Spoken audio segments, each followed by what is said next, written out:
So we're not talking about a situation where we're just looking at the final product. You could have one thread in a shirt, and that entire thing is tainted.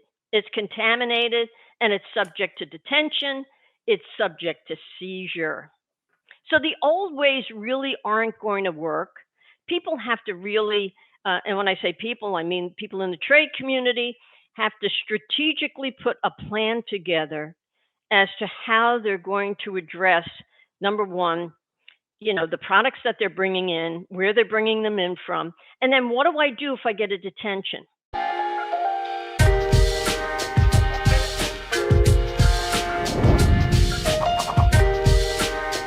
Welcome into another episode of Everything is Logistics, a podcast for the thinkers in freight. My name is Blythe Milligan, and we are proudly presented by SPI Logistics. And we've got a banger of a show for you today because we have Janet Labuda. She is the head of customs and trade issues at Maersk Customs Services. And we're going to be talking about the complexities around global trade and how your company can help navigate those complexities. So, Janet, welcome to the show. Well, thank you very much for having me. It's a pleasure to be here with you and the audience. Absolutely. And we were just talking off air about how I had heard you speak at a CSCMP event last year. And a good friend of the show, also on regularly, Grace Sharkey, said that she was very jealous that I was interviewing you today. So she says hello, and she says that she loves you and she can't wait to hear the discussion. So Well, thank you, and the feeling is very mutual. So awesome. Well, one of the regular topics that Grace and I actually talk about on our regular episodes together is the show To Catch a Smuggler. I'm sure you've seen it. I've seen it. I've caught them. I've been there. Awesome. I was hoping that we would bond on that show because it is really as someone who got my logistics start at a trucking company, I didn't really, and it was all domestic freight. I didn't really know of all of the complexities that surround sort of customs and trade and what the border team does. And for folks who may not be aware, could you give us sort of that high level overview? Because you spent more than 30 years in customs border trade before joining Maersk. And so give us a little bit of I guess a high level overview of what that role or that, institution entails. Well, it's the face at the border for everything, and customs is responsible for really enforcing the law for many different federal and state, regulators. And so the really the customs job is extraordinarily challenging and complex. And if you look in my day, there's one level of trade, and it was just starting to really take off. And today, the amount of imports has grown exponentially over the years. We now have the dynamic of de minimis and all of this e-commerce dynamic. The trade community has changed to meet the requirements of the consumer, and as a result, customs is in the same situation. And they have to meet the requirements really of um, other regulations and the law and what Congress is really kind of expecting customs to do as far as regulating the trade. And yet they are being bombarded with all of these packages and the amount of trade coming across the border. There is a lot of fraud. There's no doubt about it. I think we're seeing things right now with regard to the fentanyl coming into the country. We're seeing things with regard to really what I call misdescription, illegal transshipment, um, the entire tariff dynamic with regard to the 301 anti dumping tariffs. Every time you have a new regulation or law, there are people out there whose job it is to circumvent that. And that's the challenge that customs always has. What's the balance between legitimate trade and facilitation? And then how do we really uncover the fraud, the violations, the smuggling, et cetera? Well, with all of that, just explosion and growth of what you were just talking about, how do you know what to focus on and what not to focus on?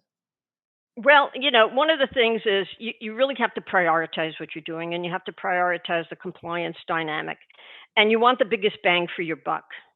And that's a problem that customs kind of always has to deal with because they're being pushed and pulled in a lot of different directions. And as a result, they have to be very, very upfront with regard to what their priorities are.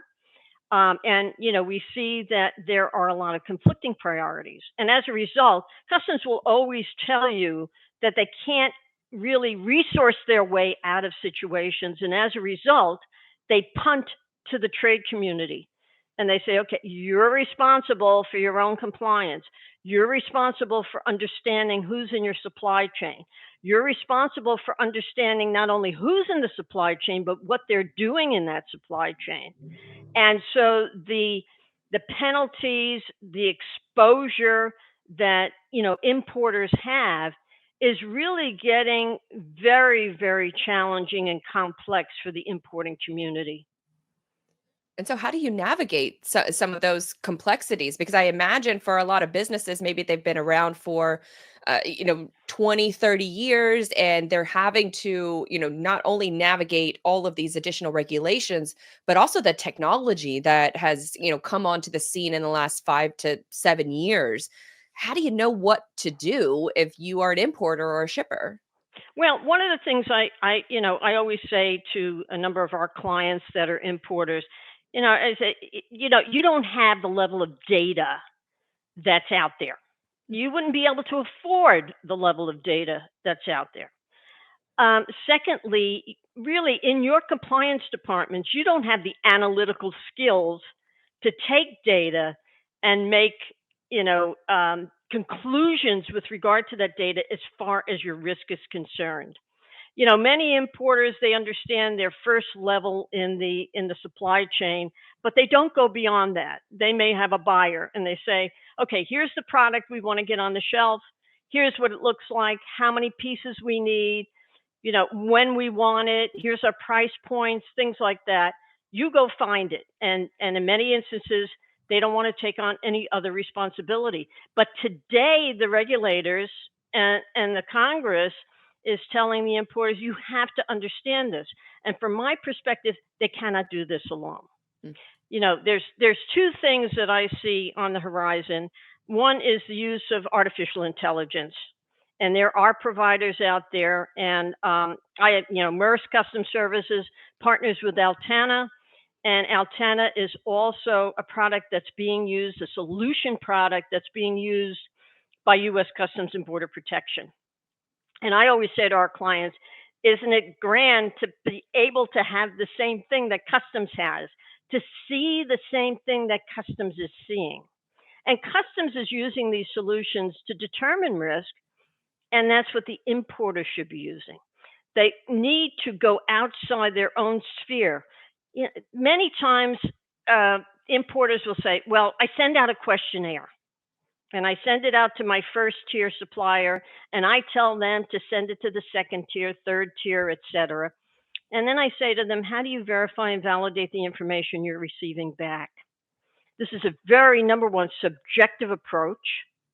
You cannot verify and validate the information. It takes so long to collect that type of information and make sense out of it. And if you're using the technology that's out there, such as artificial intelligence, you can synthesize this information in minutes. The other thing that's critical is really to have a partner in the brokerage area that is ethical, has integrity, and really provides the level of compliance support that you need. I always say a good broker really is a force multiplier for the importing community. There are a lot of folks out there that are not that concerned in the broker area with compliance, and I've seen it firsthand. And there are others that really, really take this issue extremely seriously and works with their importing community. We are at the point where, you hate to be trite, but it takes a village. Mm. And what do you mean by that? It takes a village because I think it also maybe would coincide with a broker who wants to be better. So how do you know how to be better? Is it just talking to other 3PLs or other brokers? Well, I think there's, associations. Mm. You've got the various associations out there for brokers. I think that if you build, like Maersk Customs Services has built an outstanding compliance department for their clients. They really keep their finger on the pulse with regard to new regulations, new laws coming out, new requirements. You talk about the Lacey Act changing just a few days ago and adding more requirements on importers. It's really getting out there and really understanding what's happening in the trade community. I don't think it's necessary to rely on other brokers, but I think it's very, very important to rely on the associations that really do provide a great deal of information, the conferences, things of that nature. So I think that's very, very important to really understand that part of it. And you'll know when you're compliant when customs is not doing anything to the entries coming in. Yeah, that's as long as you don't get a knock on your door, I Right. imagine from Exactly. your team, then Right. And a lot of importers tell me they go, yeah, well, do you think I'll really get caught? And I say, well, do you really want to take that chance? you shouldn't have said that to someone Right. like Janet, first of Right, all. exactly. And what's your appetite for risk? Mm. And in this day and age, as an ethical, broker, an ethical importer, um, being concerned about your brand, being concerned about your financial standing. I have seen any number of importers really get into trouble with customs where their goods have been detained, they've missed their selling season, they've now had to hire external attorneys, they've been given penalties, they've lost product. Do you want that in your company? And really, you should be looking at this and saying, well, what happens if I miss my season? What happens if I have to pay $2 million in penalties? What happens to me if my brand is damaged? And I think these are the type of questions that importers really need to ask themselves to be able to determine and identify really what is your risk appetite. And it should be a very small appetite that you have for risk. Your appetite for compliance should be very, very, very, very big. Your risk appetite should be very, very small. Are you in freight sales with a book of business looking for a new home? Or perhaps you're a freight agent in need of a better partnership? These are the kinds of conversations we're exploring in our podcast interview series called The Freight Agent Trenches, sponsored by SPI Logistics. Now, I can tell you all day that SPI is one of the most successful logistics firms in North America who helps their agents with back office operations such as admin, finance, IT, and sales, but I would much rather you hear it directly from SPI's freight agents themselves. And what better way to do that than by listening to the experienced freight agents tell their stories behind the how and the why they joined SPI. Hit the freight agent link in our show notes to listen to these conversations, or if you're ready to make the jump, visit spi3pl.com. So how do you start? How do you begin a proper compliance program? Well, I know one of the things that Maersk Customs Services does is they do a compliance review for importers. And they look, what are you bringing in? What are the countries of origin? Um, are there any specific regulatory challenges to your product? Okay, do we have anti-dumping countervailing duty? Have we had problems with, forced labor in this area? Um, so what is your exposure in that way where you kind of can look at the importer? And of course, I suggest the importer do that themselves. I think that really one of the most important departments in any importing company is the compliance department. And there should be a process where you're looking at where are you sourcing? What are your sourcing habits? Again, what are there any particular requirements that are over and above the normal? Hey, I valued it correctly. I classified the product correctly, et cetera. Am I leaning toward any type of unnecessary risk for my company?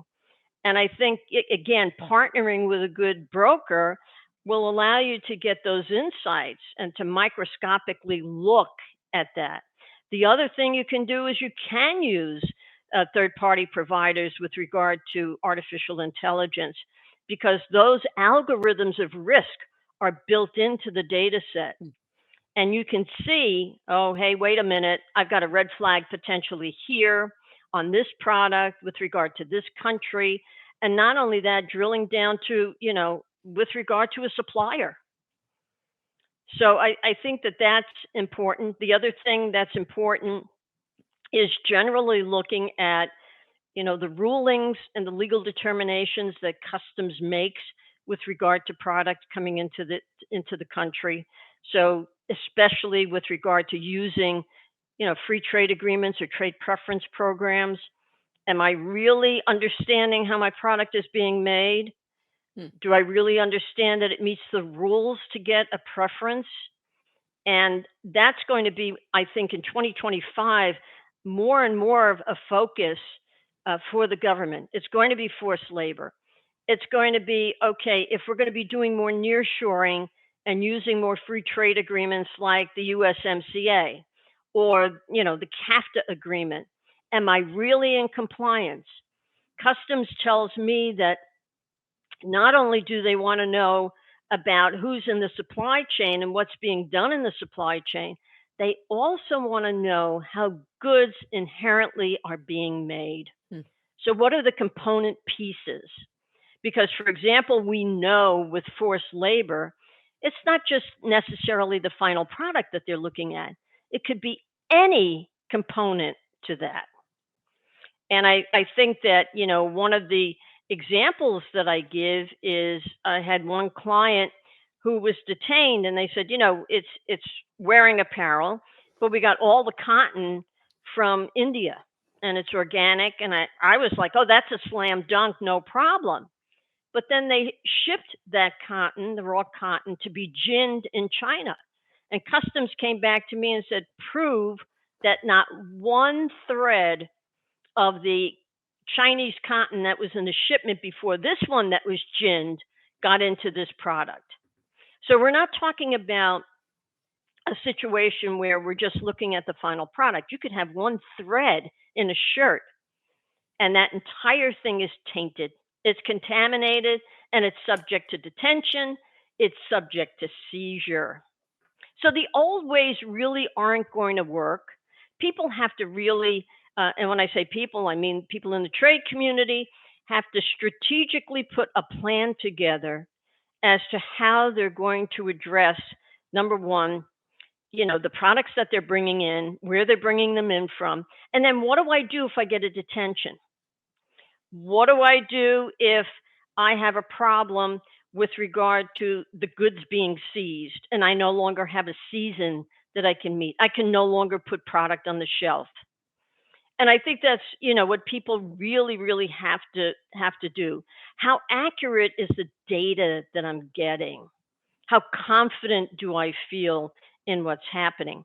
And as I said, I think, what I say is more and more companies need to push the compliance structure further away from the port of entry as possible, to the point where you say, can I really put this product on the ship, the truck, the train, the airplane, whatever it is, to ship it to the country of import? Or do I have enough risk that I can pretty well think that customs is going to detain these goods when they arrive? And many of these things obviously are global problems. They're not just problems with regard to the U.S. January 1st, we have the European Union coming in with their forced labor requirements. And again, it's not country specific like the UFLPA is, but it is an across the board. We've got Canada that's operating. Mexico is starting to gin things up. And my understanding is the Department of Homeland Security is reaching out to our trade partners to have more harmonization, to do best practice sharing, to show how U.S. Customs has enforced, the forced labor laws, et cetera. And I think, in 2025, there are going to be a number of trade, what they call remedies. You may also want to call them weaponizations, okay, that may be used with regard to the, geopolitical leverage, such as tariffs. Hmm. And we've seen this, the rhetoric with regard recently in the last week or so with regard to Mexico and Canada. We've seen this in regard to our relationships in China. I think more and more the U.S. is going to look at, what's our trade relationship with the entire African continent. We have the African Growth and Opportunity Act, but will we see more free trade agreements? Because here we have a dynamic right now where China is saying we're not going to export critical minerals. We know that Africa is a critical mineral area for us. We know how important critical minerals are for all our electronics, et cetera. So I think there's going to be a lot of challenges, a lot of complexities, and some shifting as we go forward in 2025. But the operative word is going to continue to be enforcement of the law. And so we've talked a lot about the companies that want to be compliant, that want to do the right thing. But what about the flip side of things? Kind of where, I guess the juicy to catch a smuggler, type actions are taking place. How do you find the companies that don't want to look and make sure that one thread of cotton is not in compliance? And so how do you find those bad guys? Well, I think, I laugh because when I was in customs, and as you mentioned, I was there over 30 years and I really worked on the trade enforcement side. And, one of the things that I said when I saw the new, artificial intelligence approach, I was like, wow, if I had this when I was in customs, I would have been sitting in the catbird seat. And I think one of the things is that if you have a good system and a good solution using AI that's helping you with, your risk assessments as a regulator, a lot of these things are going to bubble to the surface very quickly. You're going to see problems in the supply chain. You're going to see people move in and out of the supply chain. You're going to see people change their business relationships. You're going to see people be on the scene for 3, transactions, and then all of a sudden they disappear, and you will see them come up again as a new company. And as you look more and more at that type of information, it's going to become pretty obvious that you have a potential risk. When I was in customs just before I retired, I worked on a product that was probably the best thing I ever did in my entire career. So I'm glad I didn't retire 2 years earlier. But we called it Operation Mirage, and it was, what you see is not what's there. Okay, and we were looking at the importation of textile products and wearing apparel into the U.S. because some people in the trade community had gotten in touch with me and said, there's something wrong. I can't compete with the prices that I'm seeing. And really, we started to dig into, who was bringing the product in, what did we know about them?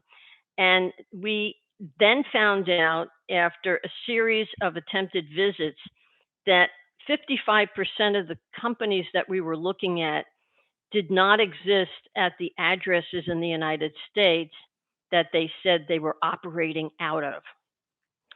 And as a result, we found out that we had players overseas that were orchestrating all of these transactions, and they had no presence in the United States.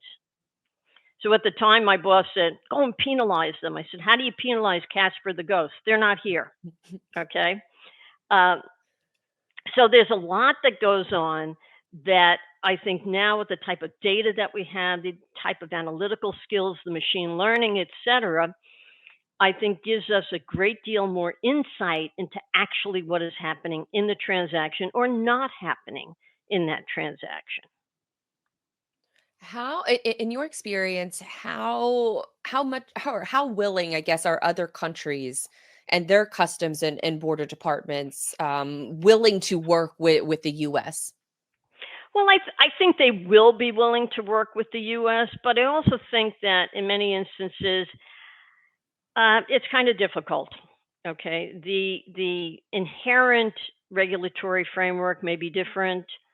The level of expertise may be different.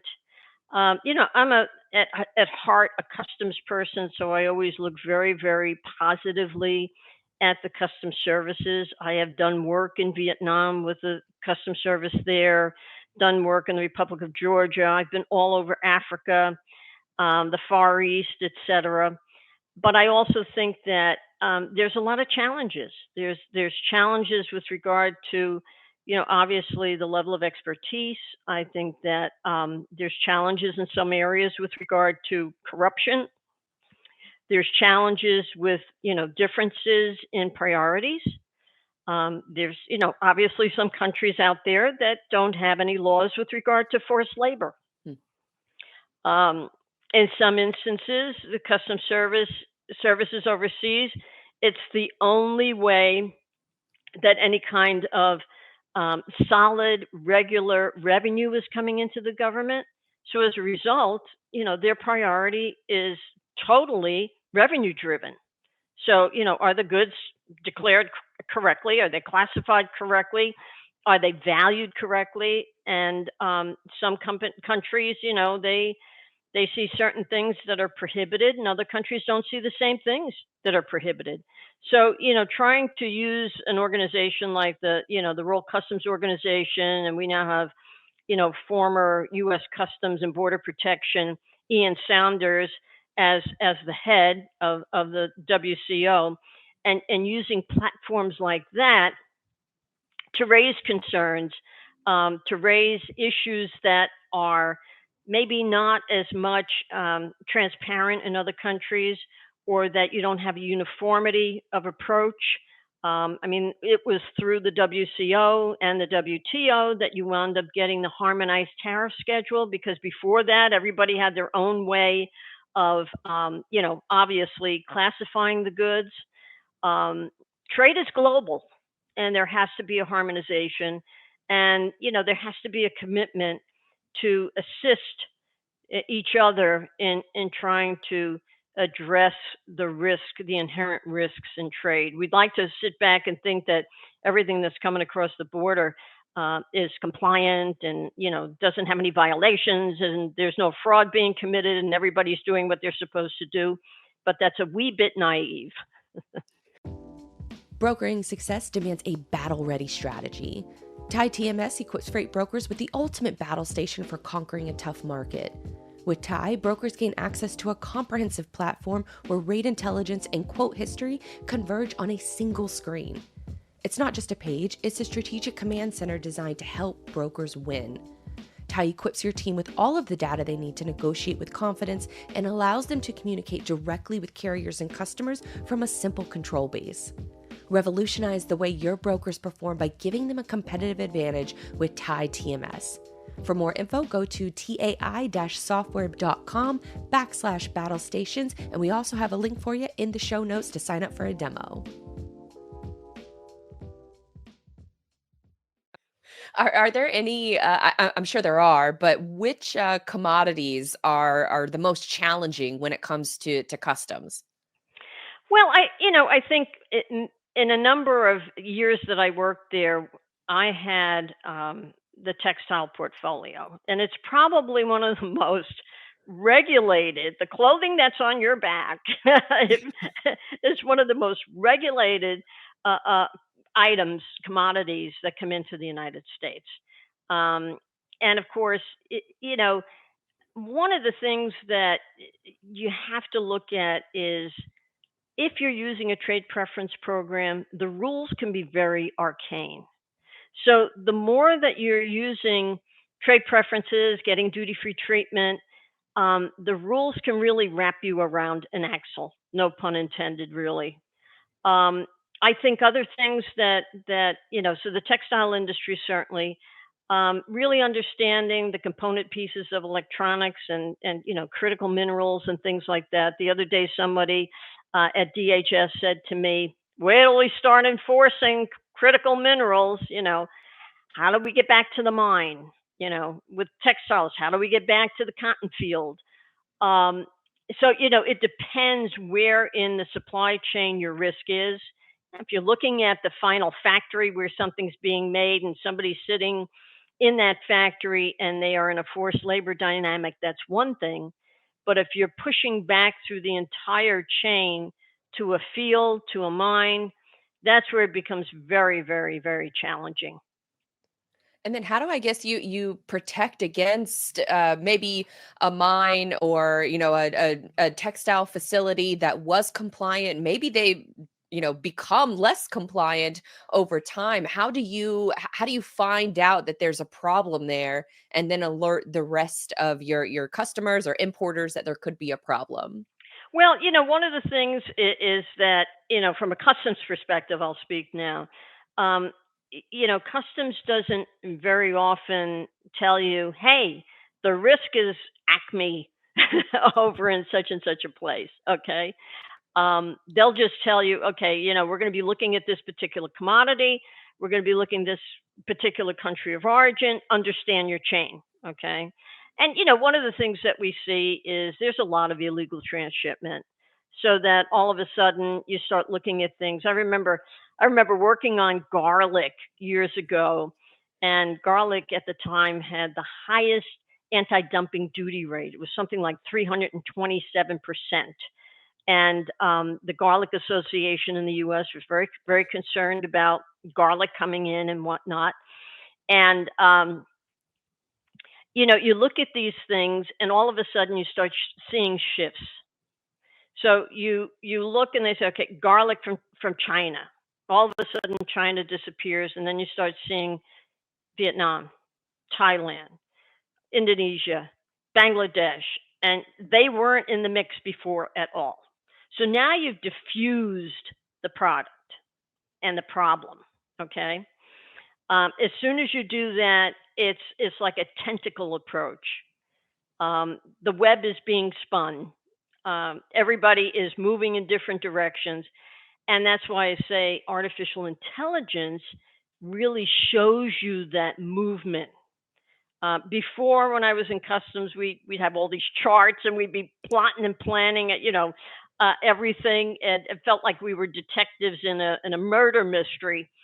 And sometimes you'd hit it, and sometimes you wouldn't. And I would always say, well, we go after low hanging fruit because it's easy to go after, and you find things that way.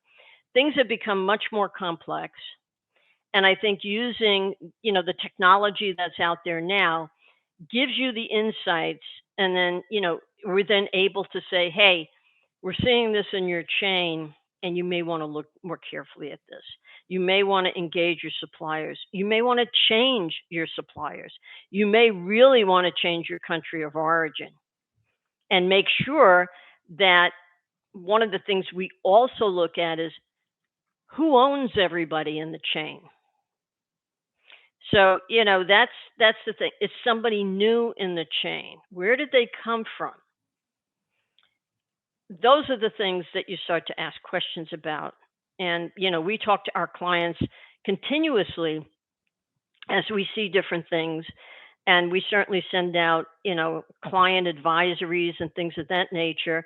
And of course, I do what we call these quarterly business reviews with our key clients. And I always tell them, okay, here's the crystal ball look. Just so you know, my crystal ball is cracked, but here's what I see in the crystal ball. What's happening?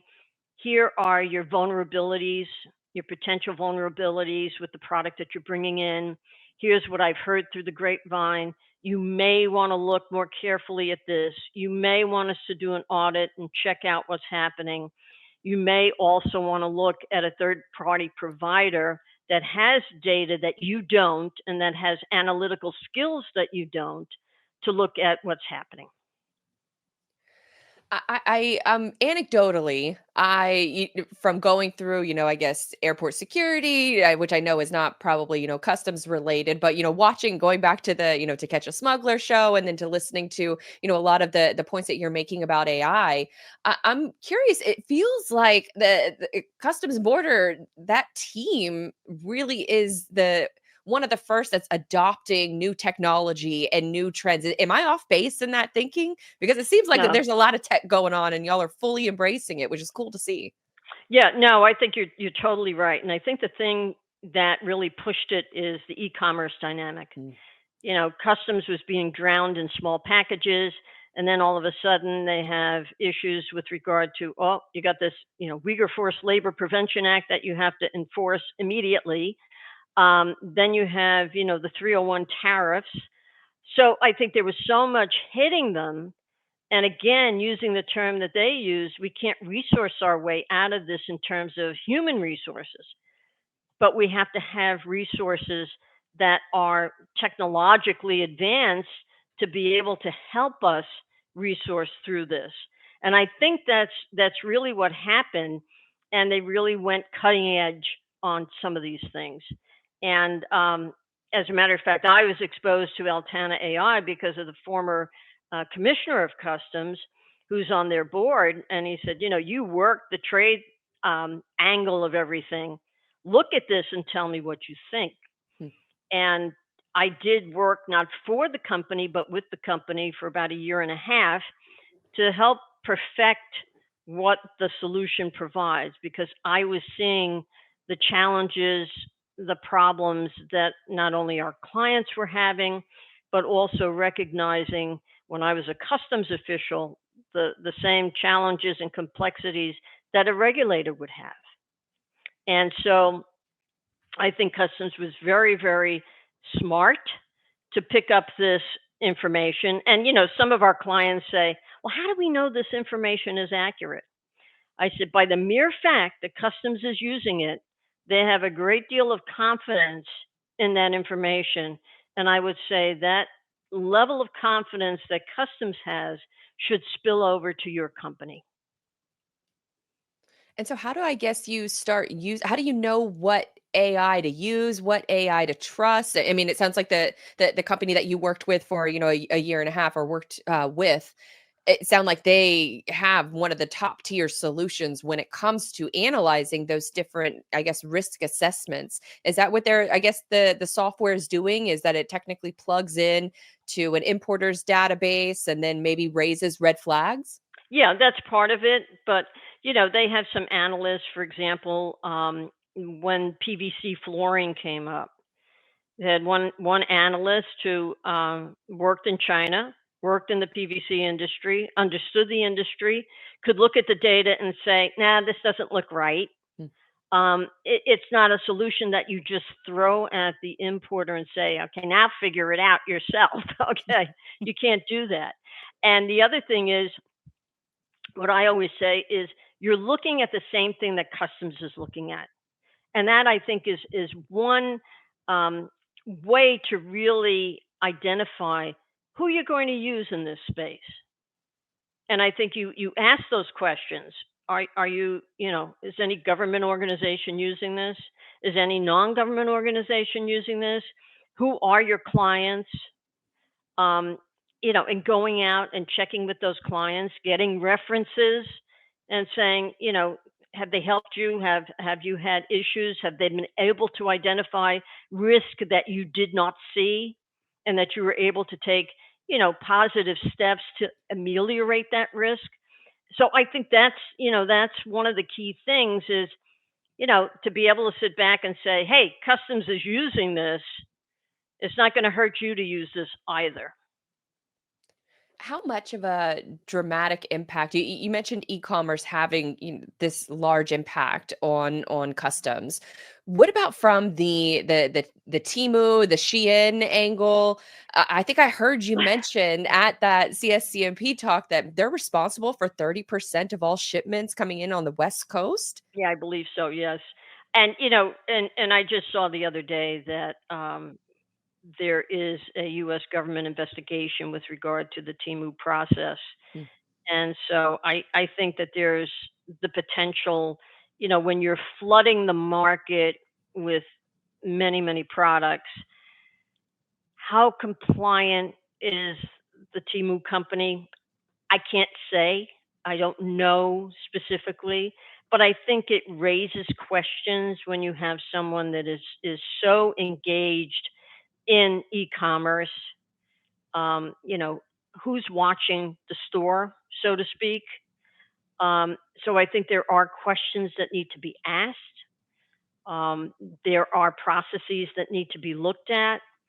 Um, Maybe some tightening up needs to be done. I can't say specifically because I don't know, how they operate. Um, there's been many allegations, but you have to prove the allegations, Mm. and I'm not in a position to say anything about that really. I can Yeah. only say, what I've seen, in the press and, what the government is looking at, et cetera, that they do have some concerns and somebody has to do that look see to find out exactly what's going on. Does Amazon kind of fit into that same boat, or do they have a whole? Do they have to technically follow all of the U.S. regulations? I mean, obviously they do, but are they in maybe a different category from an e-commerce perspective? Because I think they're also opening up a factory to compete with, or a shipping location infrastructure in Southeast Asia in order to compete with Temu and Shein. Are they going to face, or do they face the same sort of challenges as a Shein or Temu? Well, I think that we always have to remember that whoever the importer of record is responsible for the Mm. compliance. So if you've got a third party in there that nobody knows about, there's still a responsibility on the part of the Timus, the Shins, the Amazons, etc., um, to make sure that products are not prohibited, that you're bringing in product that is in compliance, that follows the rules and regulations. And I think because Amazon is a U.S. company, they're much more aware of what their responsibilities are, and they take those responsibilities extremely seriously. That I know personally. And so, you can compete, but the competition has to be such that compliance is the key factor to what you're doing. And how compliant other countries' businesses are, um, that remains to be seen. Where is there so we've talked, about, fentanyl coming over the border and how that's a huge issue. Maybe some other companies are trying to skirt regulations, but do you have maybe a favorite case, or a favorite investigation that you led on your team, and how did you, I guess, discover it? Well, again, I think Operation Mirage was my all-time favorite, because what happened was the trade community tipped me off to it, somebody in the trade community, and I decided that this really critically needed to be looked at.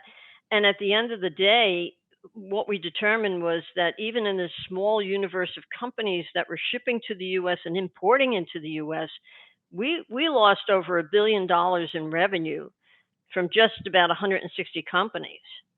And if you look at the number of companies that are operating in the U.S., it's the hundreds of thousands. And you make the leap of faith that people are trying to do the right thing. So how do you carve out those that are not trying to do the right thing? And then what is that impact, and how do you stop it? One of the things I say, and I say this about AI as well, is you need not a reactive model, you need a predictive model. Hmm. And very often, we look at, we say, oh, this happened before and they did this, they put a false wall in a container, or they did it using this particular methodology, and it's going to happen again, and then it doesn't, because they know, and they've shifted to something else. Okay. So really understanding and having somebody out there that really has access to a lot of data that can be crunched very quickly. And like I said, Operation Mirage was such that one of the questions that I raised was, Here you have importers or supposed importers on paper, and they're not there. And how does that really affect the whole security angle, the anti-terrorism angle, the CTPAT angle of how businesses are bringing products into the United States? If they're lying about who they are and where they are, what's to say they're not lying about everything else? And so, Operation Mirage gave us that look see into kind of the underworld and the dark side of importing in a violative environment. So, So that's well, that's probably about my best one. I mean, I've found other companies that misdescribe goods, like patio furniture and its textiles, or things of that nature, because textiles has some of the most highest tariff rates on them, because it is such a protected industry. And so you don't want to pay 30% on a polyester shirt coming in. So you're going to call it something that has a zero duty rate. You're going to call it a patio chair or whatever. Okay.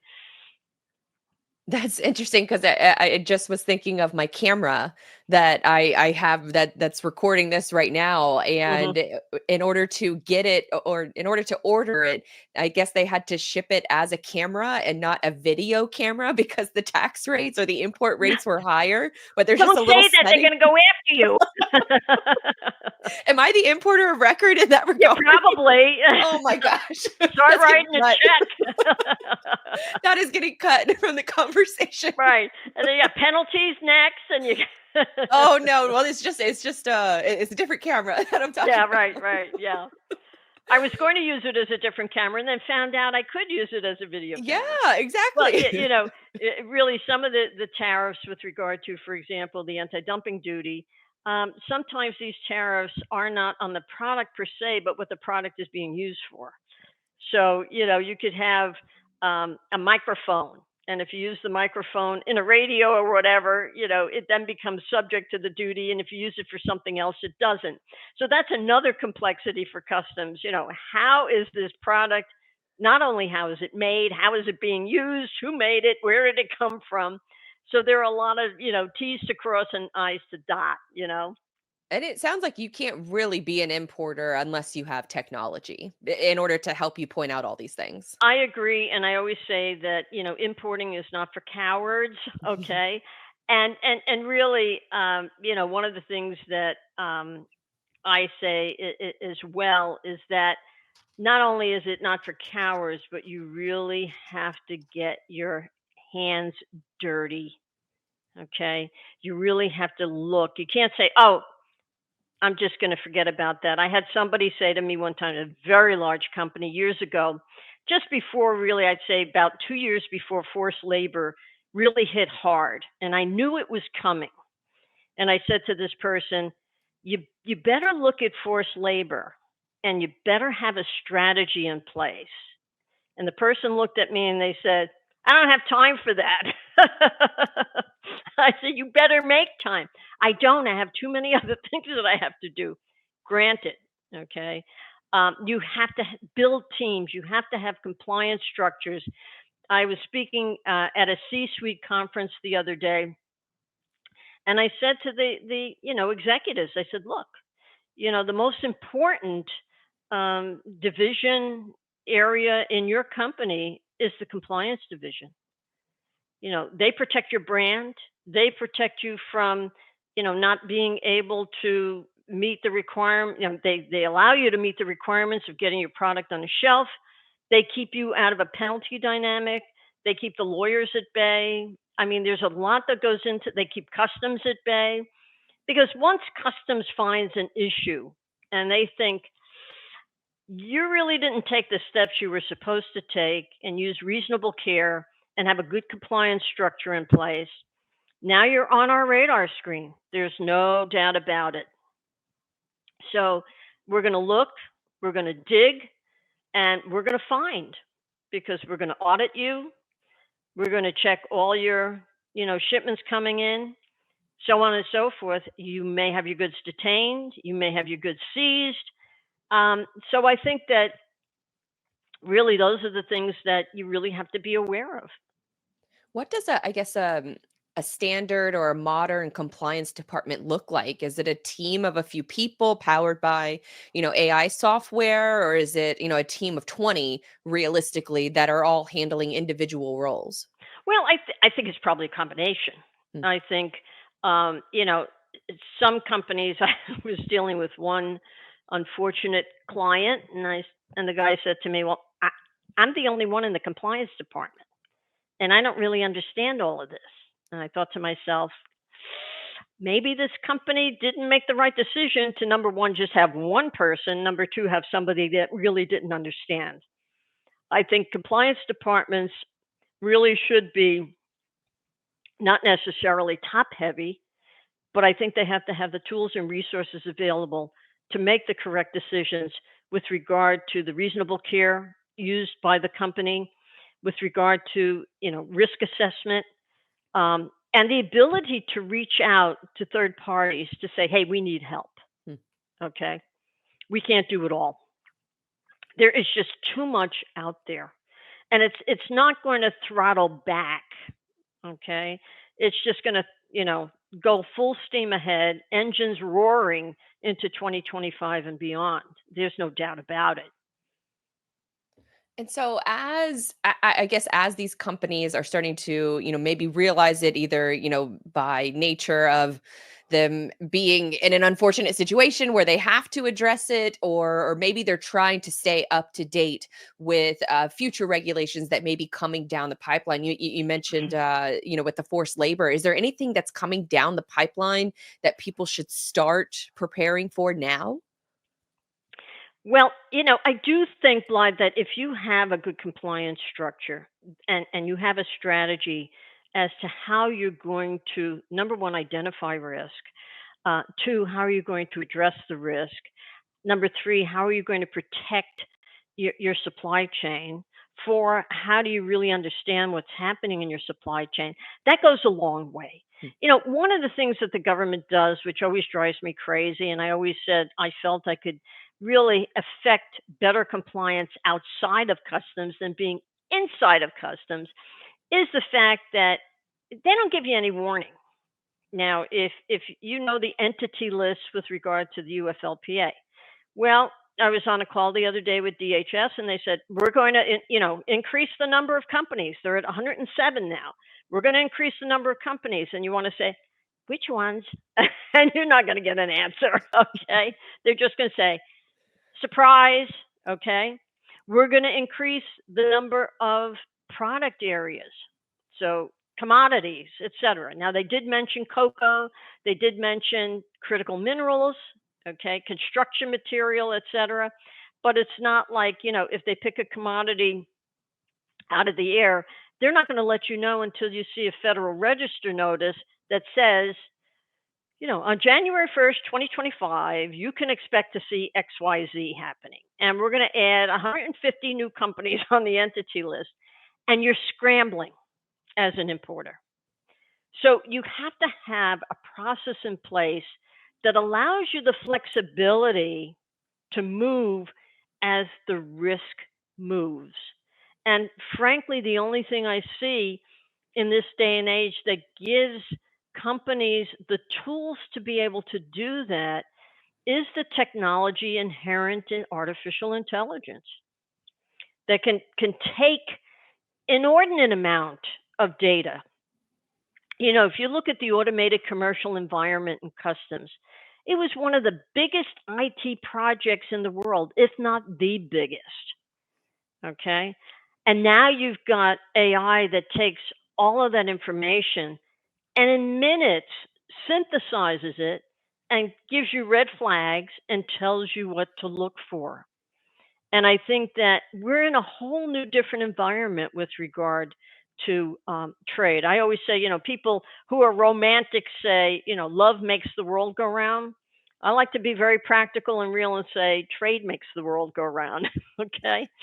And the challenges are very, very intense. And of course, obviously, You got a difference between, large importers that, probably can afford to have a good compliance department, and then medium companies, and then small companies. How does everybody operate in this space? Hmm. And how do you, as a smaller company, be able to get the same kind of leverage with regard to the data as a larger company may have? They're more in a situation where they're probably insulated from having, going under, although a large company did go under with regard to having a number of detentions and things like that. But a smaller company has a lot more challenges because they don't have the extra resources. Their profit margins may not be that big. Maybe they're saying we can't really um, get an AI solution at the level that we would like. So there's got to be different levels of approach that they can take in order to protect their business. Is there almost a little bit of leeway or grace that's given to some of the smaller companies that maybe don't have the staff or the budget of the bigger companies? No. The rules and the regulations and the laws are the same. Um, if you're an importer, whether you're, bringing in millions of dollars of goods a year, or you're bringing in hundreds of dollars of goods a year, or thousands of dollars, it doesn't change. And that's the issue. And there's no, I don't want to, I hate to use the word de minimis because we have another dynamic with de minimis, but there's no, with regard to some of these violations, there's no de minimis where you could say, you had 150 shirts in the shipment, and we think one of the shirts was a problem, or a cuff was the problem, or the collar was the problem, and we'll let all these go this time. It doesn't work that way. Once the regulators determine that the good is tainted, contaminated, affected by a particular problem, such as forced labor, that whole shipment is subject to detention, and obviously, again, subject to seizure. So it's You know, in I've, your best interest. yeah, and some people have said to me, "Well, what happens if I get caught? Is it like, a penalty, a small penalty?" No, no, you lose your product. And think about that. I had one company, small boutique company out on the West Coast. They lost their product. They lost their entire selling season. And that selling season for them represented $10 million, and they were a small company. That put them out of business, I would imagine. They were very concerned that they were really on the verge of going out of business. And so what happens to, I guess, all that product? Is it, just destroyed? Is it sent back to the country of origin? Well, when I worked the textile program, they used to auction off the product. And I said, how do you auction off violative product? Okay. So we got to the point where everybody agreed we could destroy it. So you could blame me for that. Yeah, because I feel like that would be a little unfair if, one entity is able to make money off of it and Right, uh, exactly. Somebody, they buy it in auction, then they go sell it in a flea market. I said, this right. this doesn't make sense. This is not right. So say you're one of these companies, you have a compliance department, you've adopted AI into your tech stack and you're trying to do the right thing. How do you know? What are the signals that you are doing the right thing? Well, I think, the biggest signal is you don't get detentions, you don't have customs knocking on your door. And I think, using some of these things provides you with a good track record of, hey, I am compliant because these are the things I'm doing. The standard is reasonable care. Now, it's very hard to really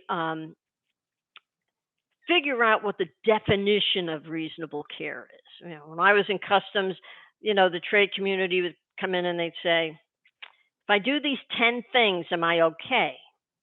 And then our lawyers would say, well, yeah, those 10 things are great, but then they'll come back and say, well, I couldn't do 10, I did 9. Is that okay? And they said, we're not playing that game. You have to understand what informed compliance means to you. Okay. And I think you have to go the extra step. And customs has said this: if you do nothing, that's a non-starter. Mm. But if you can say, hey, I'm using AI technology. I understand who's in my chain. I got rid of 3 companies in my chain and changed. I understood where the risk was, and I addressed that risk. One, two, three. I moved out of the country of origin. I changed people in the chain. I changed the way my product is being made, whatever it is. You have to show that steps are being taken to identify risk and to address risk in a very positive way. And Customs has said over and over again in various conferences that I've attended that you really should be using the type of technology that's out there. And in some instances, the other type of technology is this isotopic testing. And so I have AI. I use isotopic testing. Here's my lab reports. Here's what I've done. Um, and so I think you can make a cogent story that resonates with the regulators. But if you do nothing, take my chances, that's not going to be what Customs is looking for. What was the phrase you just said? Isotopic testing? Yes, What is that? isotopic testing. Isotopic testing is a scientific methodology that looks at the isotopes.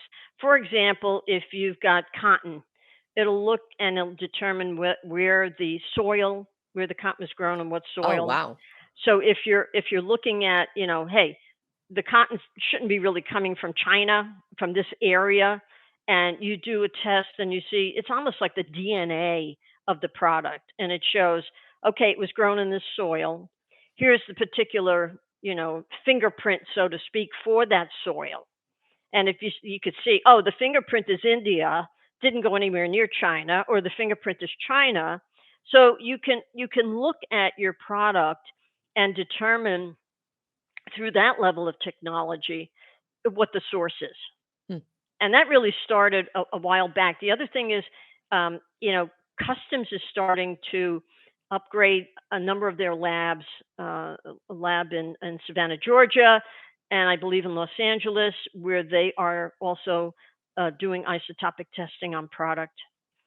So, that's another technology that can be used. But if you say, hey, I sent out a questionnaire and this is what they told me, and Customs is going to say, well, did you validate that and verify that? One thing we had the other day was an issue with a client who attempted to get some documents, and they were counterfeit. So you need something that's objective, not subjective. Somebody made a comment to me the other day in the regulatory sphere that there are document factories being stood up so that when Customs asks for documents, boom, they're right there. You got them. But are they legitimate? Do they really tell the correct story? Are they accurate? Can you rely on them? That's what you have to look at. Sounds like the criminals are, or the bad guys are evolving every step of the way that, And they always importers are. have.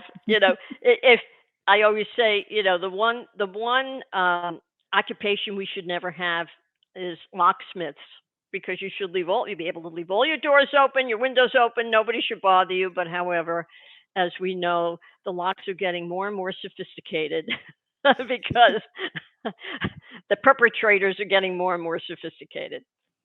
Well, Janet, this has been an awesome discussion. I think I got through all of the questions that I wanted to ask. I'm sure I'll think of dozens of more after this is done. But before we conclude, I'm curious, is there anything coming maybe down the pipeline? Anything that you feel is important that we should have talked about, that we should have mentioned that we haven't already? Well, I think as I said, the crystal ball approach to things. What do we think potentially could happen in the future with regard to trade once we have the new administration in place? I think the ever evolving issues with regard to forced labor, I don't think that's going to ease up. That's a nonpartisan issue. And I think that, for example, if Marco Rubio gets confirmed as Secretary of State, he was the sponsor of the Uyghur Forced Labor Prevention Act. Nothing is going away. We've got the use of tariffs potentially in a geopolitical dynamic. I think the whole sanctions issue, and how do you leverage that type of dynamic when you have adversaries out there. Trade is more and more being used in that way, to try to really address uh, what people would think might be inequities, unfair trade, not having a level playing field. And I think more and more that we're going to see that type of approach in future.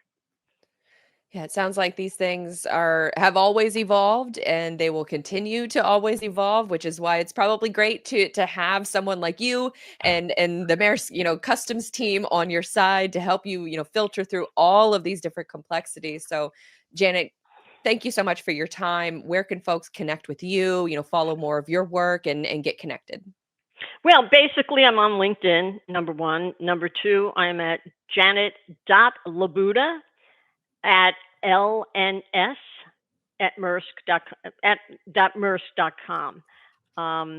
So they can reach me at Maersk. Everybody knows me just about, so that's easy to connect there. Well, awesome. I appreciate your time. That this was an amazing discussion, and I'm sure Grace will be the first one to get it downloaded, and we'll both fangirl over it. Okay, well, tell Grace I said hi and send my love, and thank you very, very much for the invitation. It was a pleasure being with you and meeting you. And sorry we didn't have a chance to talk last year, but this made up for it, I think. Absolutely. And real quick, she did want me to ask about a book. You said that you were working on a book, and she wants to Well, know more about it. it's interesting. I'm working on my really my family dynamic, and I was telling her a number of stories that I probably shouldn't have told about the family, and I said I have to get this down in a book. So I have started writing a little bit, but with all these things going on in trade, I haven't had a chance to really sit down and do anything further with it. You're a busy woman. It's I, one of those I things where am. it's a back burner item, and when It the is. world of global trade stops, maybe catch a break, but I doubt it's going to stop anytime soon. Well, it's interesting because in 2 weeks I turned 72. Oh, And have you read? at the age of 72, I never thought I'd be talking about artificial intelligence. I never thought I'd still be working, so on and so forth. So, and it continues to challenge. It continues to really drive a lot of thinking on my part. So it keeps me a little bit young.